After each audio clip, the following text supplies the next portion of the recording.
नमस्कार, आप सभी दर्शकों का बहुत बहुत स्वागत करती हूँ। आप देख रहे हैं जस्ट टीवी। मैं हूँ नेहा शुक्ला, लेकर हाजिर हूँ स्ट्रेट टॉक। आइए शुरू करें आज का कार्यक्रम। तो आधुनिक भारत की क्या दूषित सोच है? कुछ ऐसे वाकये सामने आ रहे हैं, कुछ ऐसे अपराध सामने आ रहे हैं जिससे ये सोचने पर मजबूर होना पड़ रहा है। और इस अगर स्थिति को समझने की कोशिश ना करे तो फिर ये कैसे दावा किया जा सकता है कि भारत जो है एक आधुनिक युग में अग्रणी भूमिका निभा सकता है, जबकि भारत में जो उसके सबसे वंचित वर्ग से आने वाले नागरिक हैं उन पर ही अत्याचारों, शोषण, इसका जो सिलसिला है ये पहले की अपेक्षा में रिकॉर्ड, मैं फिर से ये शब्द दोहरा रही हूँ अपने दर्शकों के सामने कि रिकॉर्ड स्तर पर ये शोषण बढ़ता नजर आता है। जांच के नाम पर किस तरह से लीपापोती होती है, इसमें भी किसी बात की कोई दो राय नहीं है या संदेह नहीं है, क्योंकि आंकड़े हमारे पास ऐसे हैं जो ये बताते हैं कि जब बात दलितों, वंचितों को न्याय की आती है तो कन्विक्शन रेट एवरेज देख लीजिए 30%। ये एक औसत अनुमान है। मैं तमाम जो स्टेट में जो अपराध का आंकड़ा है और उस पर जो कन्विक्शन रेट है उसके तहत ये अनुमान लगाया जा सकता है कि 30% ये कन्विक्शन रेट दलितों पर होने वाले अत्याचार का ये स्थिति भारत में दलितों और पिछड़ों की है। हम चाहते हैं कि पहले अपने दर्शकों का स्वागत करने के बाद जो हमारे पैनलिस्ट जुड़ चुके हैं उनका भी स्वागत कर लेते हैं। हमारे साथ जुड़ रहे हैं राहुल नागपाल हैं, नई दिल्ली से दलित राइट्स एक्टिविस्ट हैं। बहुत बहुत स्वागत करती हूँ नागपाल आपका अपने कार्यक्रम में। और हमारे साथ वरिष्ठ पत्रकार अजय शुक्ला भी जुड़ चुके हैं। सर, आपका भी बहुत बहुत स्वागत करती हूँ मैं। और शुरुआत राहुल मैं आपसे ही करती हूँ। ये दो वाक़ये जो हैं और एक वाक़ये का, एक घटना की तो जो तस्वीरें हैं, वीडियो है, वो इतनी विभत्स सी कि उसे देखकर किसी की भी जो है आत्मा, रूह जो है वो कांप उठे। मैं बात हरिओम वाल्मीकि की कर रही हूँ। हरिओम वाल्मीकि को किस तरह से क्रूरता से पीटा गया, बेरहमी से मौत के घाट उतारा गया, बल्कि वो राहुल गांधी का भी नाम लेते रहे। इसके बाद भी जो अपराधी हैं उन्होंने किसी तरह की जो है अपनी हिचकिचाहट नहीं जताई और ऐसा लग रहा था कि उन्हें किसी का कोई खौफ ही नहीं है, कोई कानून का भय उनमें नहीं है। उत्तर प्रदेश की अगर ऐसी स्थिति है राहुल, तो पहले मैं हरिओम वाल्मीकि, और फिर ये कहा जा रहा है, ये भी सामने आ रहा है कि अगर राहुल गांधी मिलने पहुंचेंगे तो मिलना नहीं है। अगर आप चाहते हैं कि सरकार आपके साथ बनी रहे तो पहले एक अपराध होता है और उसके बाद परिवार अगर इंसाफ की मांग करता है, न्याय की बात करता है तो उसे डराया जाता है। राहुल, आप इस पूरी परिस्थिति को कैसे देखते हैं? देखिए, बहुत बहुत स्वागत, क्योंकि आपने एक अहम मुद्दा जो है वो उठाया जिससे जो दलितों से जुड़ा है। और आपकी इस चर्चा वैसे इसलिए भी खास हो जाती है क्योंकि वर्तमान समय में जब भारत को हिंदू राष्ट्र बनाने की घोषणा की जा रही हो, बीजेपी और आरएसएस जो डबल इंजन की सरकार है, मुल्क को हिंदू राष्ट्र बनाने की बात कर रही हो, मनुस्मृति को लागू करने की बात कर रही हो, तो ऐसे में हरिओम वाल्मीकि हो या आईपीएस पूरन सिंह हो, इस प्रकार की घटनाओं को मैं समझता हूँ कि आम है। हिंदू राष्ट्र में अगर दलितों की, शोषितों की, पीड़ितों की, शूद्रों की को देखा और समझा जाए तो उनकी स्थिति क्या होनी चाहिए। हिंदू राष्ट्र में मनुस्मृति के अनुसार शूद्रों को, अछूतों को मूंछ रखने का अधिकार नहीं है, पैसा इकट्ठा करने का अधिकार नहीं है, साफ कपड़े पहनने का अधिकार नहीं है, अच्छे मकानों में रहने का अधिकार नहीं है, अच्छी गाड़ियों में चढ़ने का अधिकार नहीं है। और अगर हिंदू राष्ट्र बीजेपी बना रही है, आरएसएस बना रही है, बजरंग दल बना रहा है, हिंदू महासभा बना रही है, हिंदू युवा वाहिनी बना रही है, तो उसमें दलितों और शूद्रों के साथ जो होना चाहिए था, तो मैं समझता हूँ ठीक वही कहीं ना कहीं हो रहा है।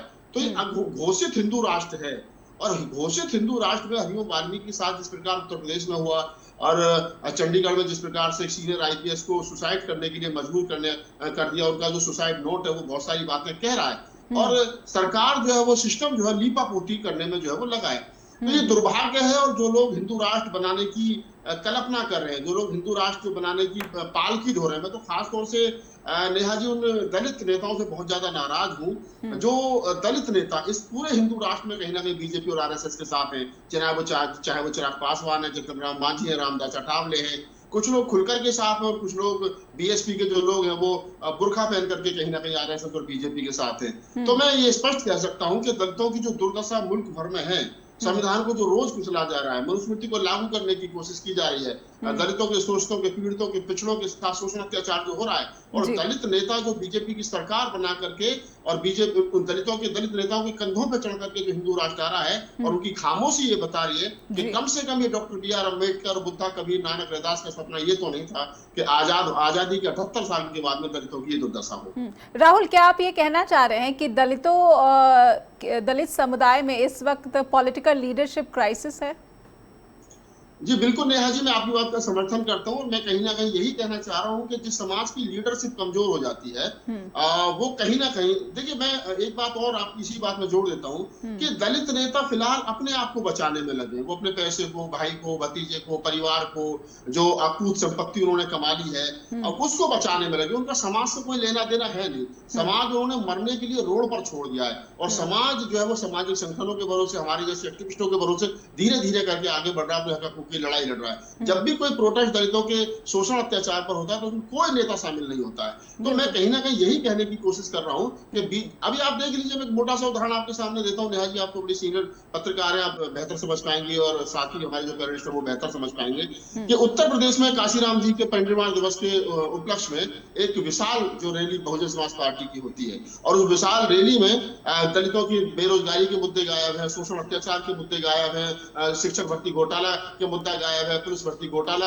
गायब है। उसमें बहन जी मंच से 2.5-3 लाख 4 लाख आदमियों के सामने कहती हैं कि योगी की सरकार जो है वो बेहतर काम कर रही है। तो आप समझ सकते हैं कि दलित राजनीति किस प्रकार से दबाव में है।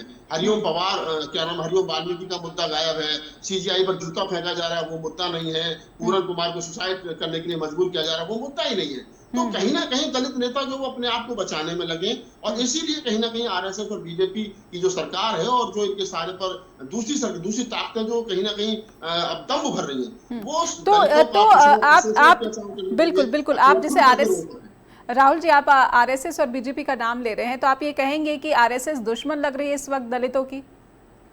आरएसएस तो हमेशा से दुश्मन थी। बाबा साहब डॉक्टर अम्बेडकर का जो 1951 के चुनाव का जो घोषणा पत्र है, और उसमें आप जाकर के पढ़ लीजिए, बाबा साहब पॉइंट नंबर 44 और 45 पे, जितना मुझे याद आ रहा है, कहते हैं कि हम मर जाएंगे लेकिन कभी भी आरएसएस और हिंदू महासभा जैसे प्रतिक्रियावादी संगठनों के साथ गठबंधन नहीं करेंगे। तो बाबा साहब उस समय चिंता जता गए थे 51 और 52 में कि हम कभी उनके साथ गठबंधन नहीं करेंगे, और वर्तमान के जो दलित नेता हैं, जो अपने आप को अम्बेडकरवादी नेता कहते हैं, वो उनकी सरकार बनवा रहे हैं, और वो क्या नाम है, उनके साथ मिलकर के सरकार बना रहे हैं। मायावती जी जाकर के उनके लिए गुजरात में 2002 में वोट मांग रही है। जिस आरएसएस ने 12 दिसंबर 1949 को बाबा साहब डॉक्टर अम्बेडकर का दिल्ली के रामलीला मैदान में पुतला फूंका था, उसी आरएसएस को बहन जी ने 22 जून 2002 को 10 लाख रुपए का चंदा दिया था। तो ये तो सब सर्वविदित है, ये तो किसी ढका छुपा है नहीं। तो वर्तमान की जो राजनीति, जो दलित नेता बाबा साहब डॉक्टर अम्बेडकर की राजनीति का नाम लेकर के राजनीति कर रहे हैं, उन्होंने डॉक्टर अम्बेडकर को पढ़ा नहीं है। अगर उन्होंने पढ़ा होता तो निसंकोच रूप से कम वो ये तो नहीं कर रहे होते जो वर्तमान में कर रहे हैं। बिल्कुल, एक ब्रेक लूंगी। हमारे साथ अजय शुक्ला भी जुड़े हुए हैं, वरिष्ठ पत्रकार, उनसे भी समझेंगे कि भारत में ग्रामीण इलाकों में तो दलितों के खिलाफ अपराधों के आंकड़े हैं ही बहुत ही शर्मनाक, लेकिन शहरों में भी जो एट्रॉसिटीज़ है ये कहीं ना कहीं इस पूरी समस्या को, चुनौती को जो है और गंभीर बनाती है। एक ब्रेक लूंगी, ब्रेक के बाद लौटते हैं। फिर से सभी दर्शकों का स्वागत करती हूँ। आप देख रहे हैं स्ट्रेट टॉक, और हम समझने की कोशिश कर रहे हैं कि क्यों आधुनिक भारत में भी दूषित सोच के जो नेता हैं, या फिर नागरिक हैं, या फिर जो अग्रेसर्स हैं, जो आक्रामक प्रवृत्ति, अपराधी प्रवृत्ति के लोग हैं, इनका कहीं ना कहीं वर्चस्व और इनको किसी न किसी का संरक्षण जैसा भी एहसास होता है, इसका आभास होता है। हमारे साथ अजय शुक्ला लगातार जुड़े हैं। अजय से ब्रेक पर जाने से पहले मैं इस सवाल को ज़रूर अपने दर्शकों के सामने उठाया था कि ग्रामीण इलाकों में तो ये मामले हैं ही बहुत ही शर्मनाक मामले, लेकिन जब बात आईपीएस पूरन कुमार की आ जाती है तो ये पुलिस महकमे में, बल्कि आला अफसरों के बीच जो एक वैमनस्य है, एक जो भेदभाव का जो एक संकीर्ण विचारधारा दिखती है, अजय सर इसको कैसे देखते हैं? उसके बाद सरकार की तरफ से जिस तरीके की प्रतिक्रियाएं आनी चाहिए थी, जिस तरीके की गंभीरता का परिचय दिया जाना चाहिए था, वो तमाम चीज़ें नदारद रहती हैं।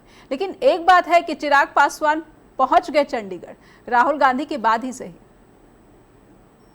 नेहा, मैं राहुल नागपाल जी की बात से पूरी तरह सहमत हूँ जी, और उन्होंने जो बात कही वही सच्चाई है। उसके बाद मैं अपनी बात कहूंगा जी। मैं एक चीज कहना चाहता हूं, चिराग पासवान वहां तब पहुंचते हैं जब राहुल गांधी के कार्यक्रम की घोषणा हो जाती है। एक ट्वीट आ जाता है कि राहुल जी कल वहां पहुंचेंगे। राहुल जी के पहुंचने का जैसे ही घोषणा होती है वैसे ही रामदास अठावले पहुंच जाते हैं। लेकिन मुझे ये बताइए, ये दोनों दलित राजनीति करने की बात करते हैं, SC ST की राजनीति करने की बात करते हैं, बाबा साहब अंबेडकर के संविधान और उनके विचारों की बात करते हैं। तो मुझे एक बात बता दीजिए, हाथरस में वो बच्ची जिसके साथ गैंग रेप हुआ था, मरी थी, उसने जिंदगी अपनी दी थी, क्या रामदास अठावले एक बार भी गए? क्या चिराग पासवान गए? क्या हरिओम वाल्मीकि जिनके साथ ये हुआ वहां इन दोनों में से कोई गया? और इसी तरीके से, यही नहीं, लखीमपुर खीरी वाली घटना हो जहां एक नाबालिग बच्ची को किस तरह से गैंगरेप किया गया, खेत में उसकी लाश मिली, इसी तरीके से इलाहाबाद में घटना हुई, इसी तरीके से और घटनाएं हुई, फिर राजस्थान हो, मध्य प्रदेश हो, कहीं की भी देख ली। इवन बिहार की घटना याद करिए, मुजफ्फरनगर की, क्या इनमें से कोई गया? नहीं गया। तो इसका मतलब सिर्फ आप एक साधने गए क्योंकि एक संदेश आपको यह दिखाना था, क्योंकि यहां खेल सिर्फ दलित का नहीं है जी, यहां खेल उससे भी बहुत बड़ा है, अमित शाह के उस लिकर माफिया का, शराब माफिया का पूरा खेल जी। असल में IPS पूरन कुमार की हत्या या आत्महत्या जो भी कही जी, क्योंकि अभी मैं नहीं कह सकता हूं आत्महत्या की, हो सकता है ये एक प्लान तरीका अपनाया गया हो और हत्या की गई, क्योंकि ये सामान्य घटना नहीं है।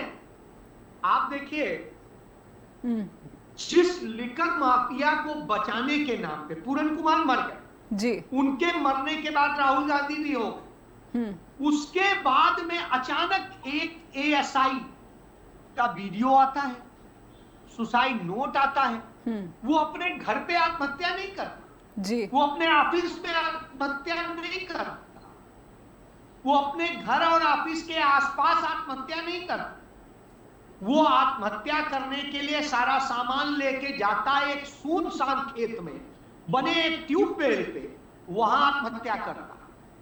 आप बताइए, यदि आप किसी भी साइकोलॉजिस्ट से बात कर लेंगे जी, अब तो डॉक्टर चवन जीवित नहीं है चंडीगढ़ में, जो मेडिकल कॉलेज के प्रिंसिपल भी रहे, डॉक्टर चवन ने इस पे रिसर्च की थी और उस रिसर्च रिपोर्ट को मैं उन दिनों अमर उजाला अखबार में हुआ करता था, मैंने छापा था जी। उसमें यह था कि यदि जो आत्महत्या करना चाहता है व्यक्ति, यदि उसको 10 मिनट के लिए सिर्फ डाइवर्ट कर दिया जाए तो वो फिर आत्महत्या नहीं करेगा जी। अब आप एक बात बताइए, जहां इस शख्स ने आत्महत्या की वो उसके घर से आधे घंटे से अधिक ज्यादा दूरी पर है, ऑफिस से ऐसे ही दूरी पर, तो साहब वहां वो पूरा मसाला लेके जाता है वीडियो बनाने के लिए। जैसे उसने वीडियो बनाया, वीडियो बनाने का एक्शन देखिए, लग रहा है उसके आंखों के एक्सप्रेशन से कि सामने कोई खड़ा है, कोई इशारा कर रहा है। पूरा वीडियो बड़ा ध्यान से देखिएगा, माइन्यूटली साइंटिफिक उसकी जांच करा लीजिए जी, होगी।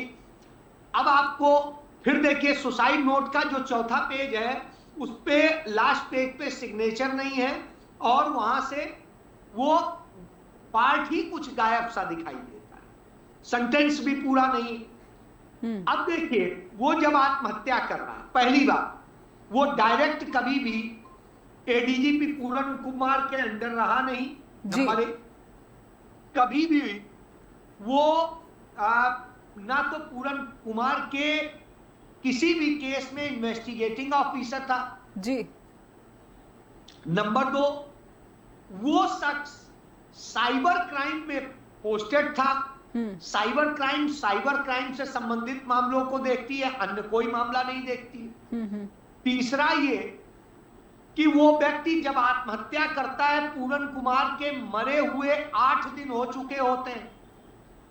और जब वो आत्महत्या करने के पहले जो वीडियो बनाता है, जो सुसाइड नोट लिखता है, उसमें उस जिसे पूरन कुमार ने बताया था कैसे उनके खिलाफ जो लोग साजिश कर रहे हैं जी, उनको वो बड़ा ईमानदार, अच्छा और सर्टिफिकेट देता है। वो उस बिजलिया को सर्टिफिकेट देता है जिसको हम सब ने ऑन कैमरा देखा कि जब नू मेवात में बवाल चल रहा था वो किस तरह से सांप्रदायिक भूमिका अदा कर रहा था, भाजपा के कार्यकर्ता की तरह से वो भूमिका अदा कर रहा था जी, उसको वो महान बताता है। वो भारतीय जनता पार्टी की सरकार को बताता है। दुनिया जानती है, मैं भी एक पुलिस अफसर का, सीनियर पुलिस अफसर का बेटा हूं। मैं खुद भी चूंकि 30 साल पत्रकारिता हो गई, तमाम जीव वकालत से, क्राइम रिपोर्टिंग से लेके सब कुछ किया जी। सब। अब एक बात बताइए, मीडिया के टॉप पोजीशन पे रहने के बाद में और सबके बाद में मैं आज तक नहीं ये समझ पाया कि पुलिस महकमे में कब ऐसा सिस्टम रहा है या ब्यूरोक्रेसी में कब ऐसा सिस्टम रहा है। ये तो हो सकता है जी कि करप्शन का लेवल कब ज्यादा हो, लेकिन करप्शन बिल्कुल नहीं था, बड़ा पाक साफ था। मेरे लिख देने मात्र से, तमाम खुलासे कर देने से कुछ ठीक हो जाएगा, सही हो जाएगा, ऐसी स्थिति नहीं। जी हाँ जी एक लड़ाई सतत लड़नी पड़ती है, वो लड़नी पड़ेगी। जी। अब यहाँ जो इस आदमी ने खुदकुशी की, ना तो पूरन कुमार जीवित थे कि उसको नुकसान कर सकते थे, ना और कोई था, ना उनकी बीवी पुलिस में थी है, और ना ही उसके अलावा कहीं से भी तो वो आत्महत्या क्यों कर रहा है, मोटिव क्या है? क्योंकि इसमें मोटिव ही नहीं, मोटिव तो सिर्फ एक दिख रहा है कि वो उस आरोपित डीजीपी को, एसपी को बचाने के लिए, जी भाजपा सरकार जो कटघरे में खड़ी थी उसे बचाने के लिए खुदकुशी कर रहा है। क्यों? ये पूरा गेम यह दिखाता है कि यह, अच्छा वो जो आरोप उसमें लगाता है जी कि वो शराब माफिया से वो 50 करोड़ रिश्वत लेने का था, तो साहब वो शराब माफिया है कौन? वो जो गुजरात में अवैध लिक्कर सप्लाई का आरोपी है। यानी यहां कनेक्शन फिर आ गया गुजरात, और गुजरात के जितने लोग हैं उनसे पूछ लीजिए, वहां लिकर का जो पूरा सिंडिकेट चलाता है वो कौन चलाता है? जो मौजूदा देश का गृह मंत्री है अमित शाह, उसका नाम आता है बार बार। और इसको कई वहां के लोग बता भी चुके, तमाम सबूत भी आ चुके, कोई कार्रवाई नहीं होती। ये इसलिए कह रहा हूं, ये इस तरह का नेक्सस है, इनको किसी को दलितों, आदिवासियों, अल्पसंख्यकों से कोई भी मोहब्बत नहीं है।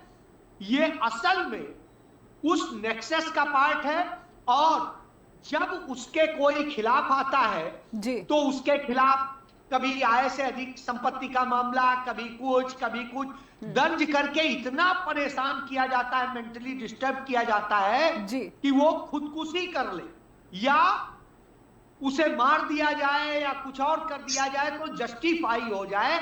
ये टोटल पूरा कॉन्स्पिरेसी है, इस अमित शाह की भाषा में कहें क्रोनोलॉजी है, और यही हुआ है इस पूरे। बिल्कुल अजय सर, जैसे आपने इस पूरे मामले को जो है इसकी तह और परतें जो हमारे दर्शकों के सामने रखी है, कहीं ना कहीं जो जातिगत भेदभाव है और उसके बाद सरकार की जो प्रतिक्रिया है, 2 जाने गई हैं, 2 आत्महत्याएं हुई हैं, लेकिन बहुत बड़े बड़े सवाल निकलते हैं। लेकिन सरकार की कोशिश अधिकतर ये लग रही है कि वो किसी तरह से इस मामले को ठंडा किया जाए, बल्कि न्यायपूर्ण और जो असल गंभीर जांच होनी चाहिए।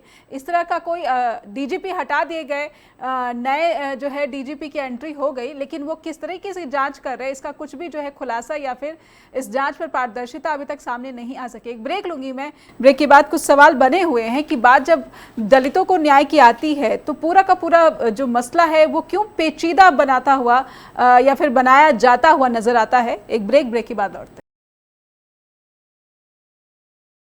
फिर से सभी दर्शकों का स्वागत करती हूँ। आप देख रहे हैं स्ट्रेट टॉक और सीधे लेके चलेंगे राहुल जी के पास। राहुल जी, जिस तरीके से अजय शुक्ला जी ने यहाँ पर बातें रखी हैं, ये पूरा का पूरा जो आईपीएस पूरन कुमार की सुसाइड का मामला है, उसके बाद एक और एएसआई की सुसाइड का मामला है, क्या ऐसा है कि आरक्षण जिस मकसद से लाया गया था, जिस इंटेंशन के साथ लाया गया था, उसका जिस वर्ग को लाभ मिला, उस वर्ग के साथ भी भेदभाव अभी भी इस तरीके से अंजाम दिया जा रहा है कि जब बात न्याय की आती है तो वो काफ़ी उलझा और पेचीदा नज़र आने लगता है।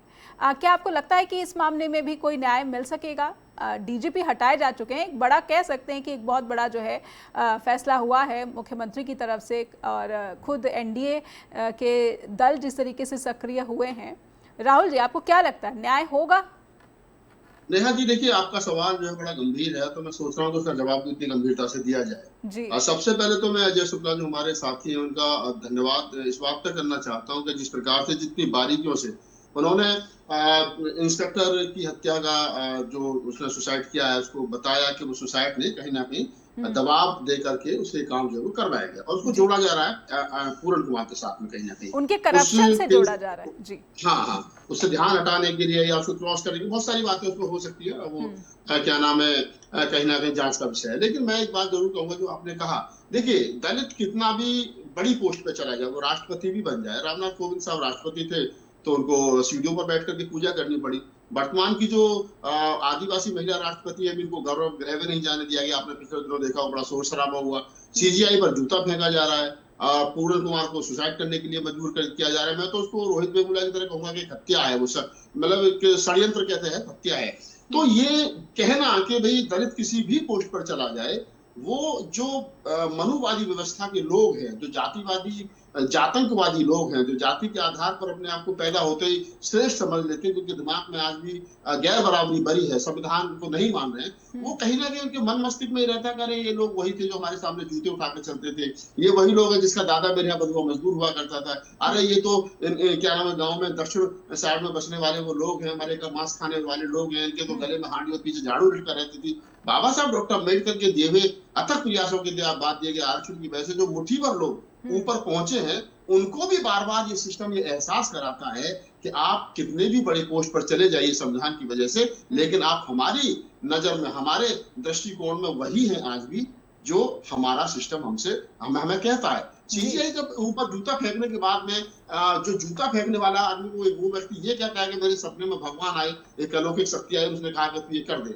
और लोग तालियां बजा रहे हैं, लोग जो है कहीं ना कहीं उसका स्वागत कर रहे हैं, टीवी पर बुलाकर उस आदमी का इंटरव्यू कर रहे हैं, एएनआई जैसा जो बड़ी न्यूज एजेंसी वो जाकर घर पे इंटरव्यू कर रही है। तो जिन लोगों का बहिष्कार होना चाहिए, सामाजिक बहिष्कार होना चाहिए, अभी जिस बात का आपने जिक्र किया कि सभ्य समाज में, शहरों में ये रुक नहीं रहा है, बल्कि उसका शोषण करने का तरीका बदल गया है। गांव देहात में सीधा होता था, अब थोड़ा सा साइड से होने लगा है। तो वो है और वो रहेगा जब तक कि सरकारें ऐसे लोगों के खिलाफ कठोर कार्रवाई नहीं करेंगी, जब तक कि सरकार में बैठे हुए लोग, चाहे प्रधानमंत्री हो, चाहे गृह मंत्री हो, चाहे रक्षा मंत्री हो, वो चाहे मुख्यमंत्री हो राज्यों के, वो ऐसे लोगों पर नकेल नहीं डालेंगे जो संविधान के विरोध रोज बोल रहे हैं। अभी बहुत सारे बाबा हैं, आपके, मैं किसी का नाम लूंगा तो किसी की भावनाएं आप हो जाएंगी आपके चैनल पर, बहुत सारे बाबाएं हैं जो रोज संविधान के खिलाफ बोल रहे हैं, रोज आरक्षण के खिलाफ बोल रहे हैं, रोज मनुस्मृति को लागू करने की बात कर रहे हैं, रोज लोग डॉक्टर अम्बेडकर को गालियां बक रहे हैं, लेकिन वही उन्हीं के दरबार में जाकर के प्रधानमंत्री जो, गृह मंत्री जो, सारे लोग जाकर के नतमस्तक हो रहे हैं। तो उनके अंदर जो हिम्मत आ रही है, उनके अंदर जो हिम्मत आ रही है वो इसलिए आ रही है क्योंकि प्रधानमंत्री जी उनके शिष्य हैं, गृह मंत्री जी उनके शिष्य हैं। तो चाहे तो बाबा हो, चाहे धर्म के ठेकेदार हो, और चाहे भू माफिया हो, शराब माफिया हो, और इस प्रकार के जो लोग हैं जो जाति के आधार पर शोषण अत्याचार कर रहे हैं, इनको कहीं ना कहीं सरकार का संरक्षण प्राप्त है। मैं एक लाइन में ये कहना चाहता हूँ। जी राहुल जी, फिर ऐसे में अगर मैं तस्वीर को थोड़ा बड़ा कर दूं, आरक्षण का बार बार जिक्र आता है, अगर आरक्षण का दायरा बढ़ा भी दिया जाए, और ये वही न्यायपालिका है जहां पर दलितों के खिलाफ होने वाले जो अपराध है उसमें कन्विक्शन रेट बहुत ही कम है, अब ये पुलिस की नाकामी है या फिर न्यायपालिका की असंवेदनशीलता को दर्शाता है, जो भी इसको नाम दे दें, तो ये भी, जब आरक्षण की भी बात आती है, ये भी न्यायपालिका के दरवाजे पर जाकर ही जो कहीं ना कहीं धराशायी हो जाती है। इस पूरी समस्या के जड़ में जो सिस्टम दिख रहा है, क्या इतना उलटफेर या फिर इतना व्यापक रिफॉर्म, अगर देखा जाए तो जिस पैमाने पर रिफॉर्म से सुधार की जरूरत है, दरकार है, क्या ये असंभव जैसा है? देखिए नेहा जी, जो बात आपने कही ना, देखिए, एक गरीब आदमी जिसका शोषण अत्याचार हो रहा है और जिस व्यक्ति ने उसके ऊपर शोषण किया है, अत्याचार किया है, उसको बचाने के लिए पूरा सिस्टम लग जाता है। सरकार उसको जो थानेदारों को धमकाता है, कोई अपनी एफआईआर वापस ले ले, उसके बावजूद भी वो उस सिस्टम से लड़ता है।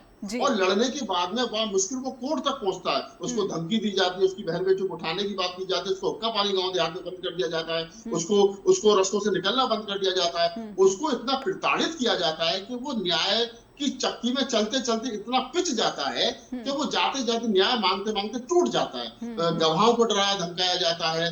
आखिरकार ऐसे में न्याय मिलना कैसे संभव है?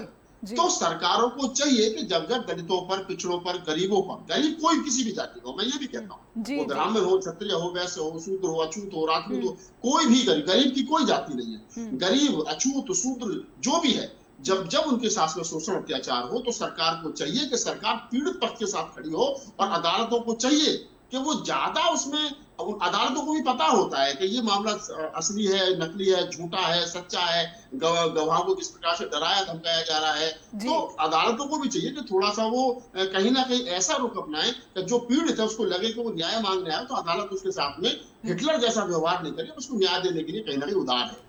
बिल्कुल, एक जबलपुर का भी वाकया मुझे याद आ गया, जिसमें जो पंचायत है उसने ऐसे पनिशमेंट दी उस दलित युवक को कि ब्राह्मण युवक का पैर धोकर जो है उसे वो पानी जो है उसका सेवन करने पर विवश किया गया। ये भी बहुत ही शर्मनाक मध्य प्रदेश का ये वाकया है। याद आ गया तो मैं अपने दर्शकों के सामने इसका जिक्र करना मुझे ज़रूरी लगा। अजय सर, जब बात अगर मैं मूल में जाऊं, जो प्रश्न मैंने राहुल जी से पूछा था, राहुल जी को लगता है कि जातिगत सर्वे ही जो है तमाम वंचितों और दलितों और पिछड़ों को न्याय दिला सकता है, लेकिन आरक्षण के बावजूद पूरन कुमार जैसे जो आईपीएस ऑफिसर, उनको भी सुसाइड पर मजबूर होना पड़ा है। ये तो बहुत ही संस्थागत, व्यवस्थागत एक व्यापक सुधार की जो अनिवार्यता और ज़रूरत को दिखाता है। तो क्या आरक्षण या फिर सर्वे से निकलकर जो कुछ भी यहाँ पर उपाय कांग्रेस ऐसा कहती है, दावा करती है कि यही न्याय दिला सकता है, क्या वाकई में ऐसा हो पाएगा? रामदास अठावले नहीं बोल पा रहे हैं, चिराग पासवान नहीं कर पा रहे हैं, मायावती बेबस दिखती हैं, तो फिर कौन नेता है, कौन सा चेहरा है सिर्फ राहुल गांधी के अलावा जो कि इन तमाम अवसरों पर जाते हैं, उस पीड़ित परिवार से मिलने की हिम्मत दिखा पाते हैं?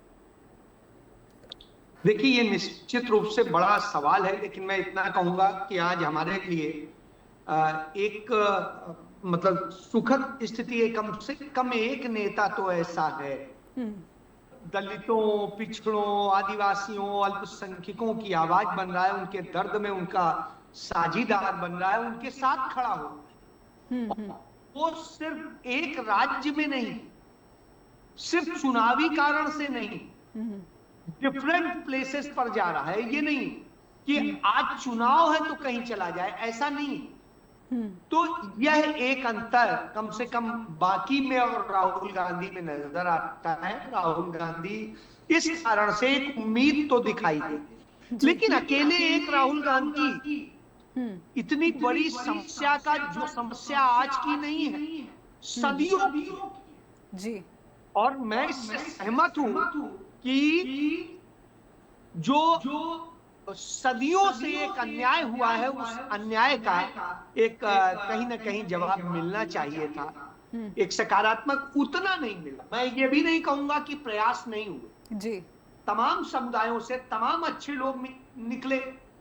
अब यदि कहेंगे तो शुरुआत यदि होती है कि इन बुराइयों के खिलाफ खड़े होने, जिसे तथाकथित सवर्ण समाज या तथाकथित उच्च जातियां कही जाती हैं, उनके लोग निकल के आए, उनके लोग भी लड़े जी। लेकिन असल में इस समाज के लोग जब मजबूत होना शुरू हुए, मजबूत हुए, उन्हें संवैधानिक हक मिल गया और उन्होंने हक मिलने के बाद जिन्होंने हक दिलाने के लिए मेहनत करी, वो तो बेचारे वो दे के चले गए, लेकिन जिन्हें उसके कारण हक मिला जी, उसके कारण वो सिर्फ राजनीति कर रहे हैं, पैसा कमा रहे हैं, सत्ता में बने रहे हैं, इसके लिए सिर्फ मर रहे हैं, इसके लिए उनके साथ खड़े हो रहे हैं जो वास्तव में जी और पिछड़ों के, आदिवासियों के, अल्पसंख्यकों के दुश्मन है।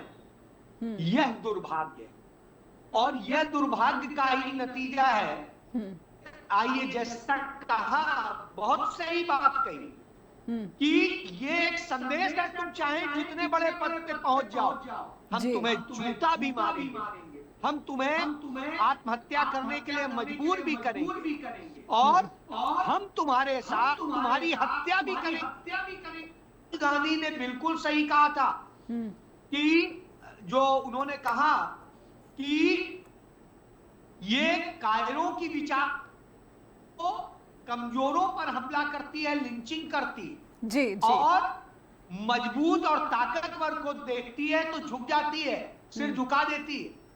सच्चाई यही है। लेकिन ये भी एक चीज जान ली जी, ये तब भी मनसा पाले रहते हैं कि तुम मजबूत हो गए हो तो डरा धमका के रखेंगे, या तो हमारे गुर्गे बन जाओ रामदास अठावले की तरह, या चिराग पासवान की तरह जी, हनुमान है मोदी के, या फिर मायावती की तरह उस योगी आदित्यनाथ का प्रशंसा में गुणगान करो जिसके समय में सबसे ज्यादा दलितों पे अत्याचार हुए हैं, रेप हुए हैं, गैंग रेप हुए हैं और मर्डर हुए हैं, लिंचिंग हुई है। जी। तो यह अपने आप में जी एक ब्रेक लेती हूँ मैं, एक ब्रेक का इशारा हो रहा है, एक ब्रेक के लिए रुकेंगे, ब्रेक के बाद लौटेंगे और समझने की कोशिश करेंगे कि तो फिर क्या भारत के नागरिकों को जो भारत के संसाधन है उसमें जातिगत जो है प्राथमिकता, ये एक कड़वी सच्चाई है, क्योंकि ये आंकड़े ही नहीं, तमाम जो बुद्धिजीवी हैं ये भी खुलकर कहते हैं, बल्कि नाम लिया जा रहा है कि सिर्फ और सिर्फ पॉलिटिक्स हो रही है, और पॉलिटिक्स में जो लोग इन पिछड़ों की पॉलिटिक्स करते हैं वो भी परिवारवाद, यानी कि एक पार्टी ऐसी है जो सिर्फ भाई भतीजे को ही टिकट बांटती हुई नजर आती है। बिहार में चुनाव है, लेकिन किस तरीके से पिछड़ों की राजनीति करने वाले जो नेता हैं, बड़े बड़े नेता हैं, वो दशकों से कह सकते हैं कि मिनिस्टर के पोस्ट पर बने हुए हैं, लेकिन उन्होंने उस पार्टी को सिर्फ परिवार की पार्टी बनाकर रखा है। कितने आम लोगों को जोड़ सकें, इस पर सवाल इस वक्त उठाए जा रहे हैं। ब्रेक के बाद लौटते हैं। फिर से सभी दर्शकों का स्वागत करते हैं और सीधे चलते हैं राहुल जी के पास। राहुल जी, फिर एक मूल सवाल ये है कि शिक्षा का अधिकार, संसाधनों का अधिकार, सब कुछ दिया गया संविधान के तहत, लेकिन कहाँ जो है वो चूक रह रही है? क्या सामाजिक जो चेतना है वो हमारे नेता जगह पाने में नाकाम रहे हैं, या फिर as a citizen, as a human kind भारतीयों से, भारत के नागरिकों से ये अपेक्षा करना ही भेजा है, यानी कि ये उम्मीद नहीं लगाई जानी चाहिए? क्योंकि हम देख रहे हैं, अगर भारत स्वतंत्र नहीं था, भारत जब गुलामी के जंजीरों में जकड़ा हुआ था, तब भी वही तस्वीरें हैं, और अब जो आंकड़े हैं कि 2022 तक के जो आंकड़े हैं कि 34% का जो ये क्राइम ग्राफ बढ़ गया है दलितों पर, तो किसी चीज़ का फ़ायदा नहीं हो रहा है। राहुल जी, शिक्षा को माना गया था एक सबसे बड़ा हथियार, पर ये शिक्षा भी तो कोई काम नहीं या फिर असर नहीं दिखा रही है, और जो पार्टी पिछड़ों की पार्टी है वो परिवारवाद में जकड़ती हुई ज्यादा नजर आने लगती है। राहुल जी, नेहा जी, दो सवाल आपने किए, एक तो शिक्षा को लेकर के और एक परिवारवाद की जो राजनीतिक दल है उनको लेकर के। मैं पहले शिक्षा पे आ जाता हूँ। आपको भी पता होगा, अजय भाई बैठे उनको भी पता होगा बेहतर कि हम लोग जिन पृष्ठभूमियों से निकल करके महानगरों में आए हैं, मैं जिस इंटर कॉलेज में पढ़ता था उसकी 1.5 रुपए मंथली फीस जाती थी, 18 रुपए साल की फीस थी, और मैं क्योंकि शेड्यूल कास्ट था तो मुझे स्कॉलरशिप 350 मिलती थी। 8th और 10th से पहले बता रहा हूँ मैं आपको, 500 मिलती थी। तो मतलब 18 रुपए फीस थी और 500 रुपए स्कॉलरशिप मिलती थी, उसमें कपड़े भी बन जाते थे। आज वर्तमान समय में चाहे मोदी सरकार हो, योगी सरकार हो, राज्य की सरकार हो, उन्होंने जिस प्रकार से शिक्षा को बेइंतहा महंगा दिया है, मैं नहीं कह रहा हूं कि दलितों से और पिछड़ों से, बल्कि उन्होंने गरीब सवर्णों से भी शिक्षा को छीन लिया है। आरएसएस मंथन करती है कि ये जो दलितों में बोलने वाले लोग आ गए हैं सफेद कपड़े पहन करके, ये जो दलितों में, पिछड़ों में और गरीबों में, खासतौर से अजय शुक्ला ब्राह्मण होने के बाद में दलितों की आवाज में आवाज मिला रहे हैं, तो ये पढ़ करके कहां से आए? तो सबसे पहले सरकार ने ये किया है कि उन्होंने उस सिस्टम को तोड़ा है। उन्होंने स्कूलों को बर्बाद कर दिया, महंगी शिक्षा कर दी। उत्तर प्रदेश में देखिए 27,000 स्कूलों को बंद कर दिया गया है। SC ST छात्रावासों की क्या दुर्दशा है, वो किसी ढकी छुपी नहीं है। तो शिक्षा को बर्बाद इसलिए किया गया, महंगी इसलिए किया गया, क्योंकि वहां से गरीब लोग, शोषित, पीड़ित और समाज के जो दलित पिछड़े लोग हैं, मूल निवासी लोग हैं, वो कहीं ना कहीं निकल करके सिस्टम का हिस्सा बन रहे थे। तो उसको पहले शिक्षा को बर्बाद किया गया। दूसरा जो आपका सवाल है कि उसके बावजूद भी, शिक्षित होने के बाद भी शिक्षा को हथियार बनाया गया था, शिक्षित होने के बाद भी शोषण अत्याचार नहीं रुक रहा है। तो मैं कह रहा हूं कि शिक्षित होना होकर के नौकरियों में आ जाना एक अच्छी बात है, एक अच्छा, लेकिन वो परसेंटेज कितना है?